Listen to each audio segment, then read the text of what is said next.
I'm Edie Lush, and I'm here in the Hub Pavilion in Davos. I'm very pleased now to be joined by David Kenny. He's part of the Publicis Group, but he's not here to talk about that. He's also on the board of Teach for America and Teach for All. So tell me, first of all, why you're here. What's your message here in Davos about these groups you're involved in?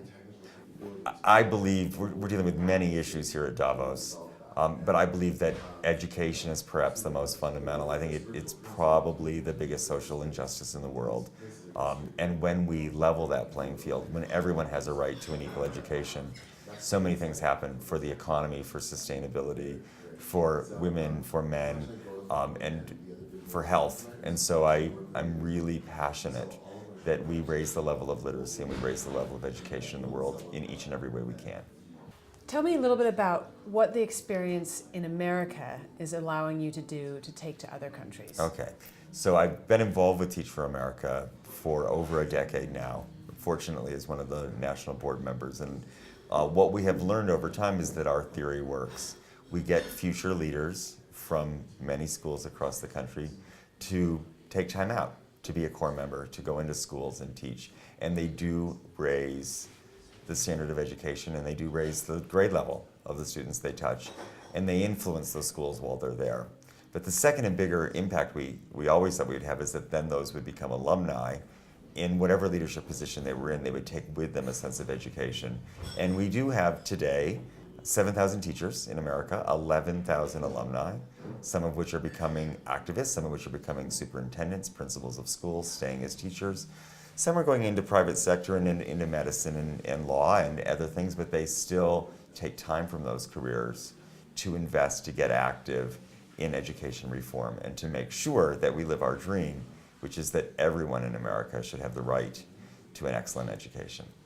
So tell me a little bit about how this experience, I know you're now in 11 countries worldwide, including some interesting ones, Germany, Estonia, Australia, the UK, Peru. I'm not going to name them all. But tell me what you're doing in those countries. Is it the same model applied? Are there a little bit of differences? Are there different challenges?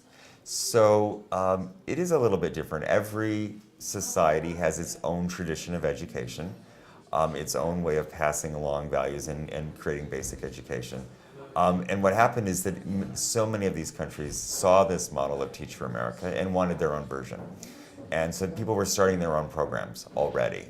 And what we decided was that we had an obligation, a responsibility as Teach for America to take what we had learned and share it. So we basically donated our intellectual property, our training, into another organization called Teach for All, of which Teach for America is just one of the subsidiaries, so that we can share more freely what we're learning. And I have to say, yes, they're learning from the American experience, but I would also say Teach for America is learning from places like Colombia. There are places where they've made big progress very fast, and we're learning in our organization that education works even in the work we do, and global sharing lifts everybody's standard. So it's been a terrific experience to get this collaboration.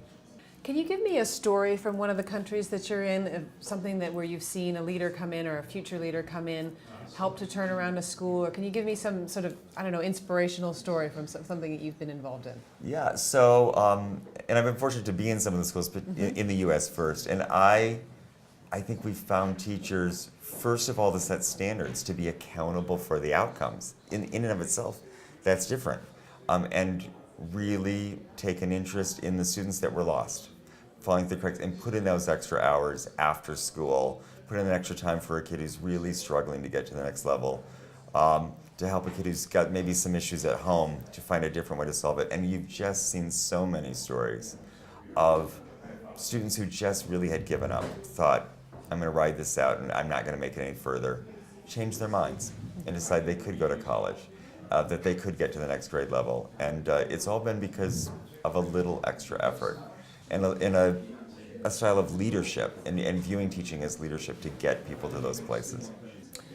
You've had some really inspiring stories. I wrote a story recently about a fellow from Teach for America who went to New Orleans as an athletics director. There was nothing to direct, in fact, so he ended up building a field of dreams, and he's very, very close now to doing it. And so there's some really inspiring stories that I think you guys have brought out. It kind of gives me chills sometimes thinking about it.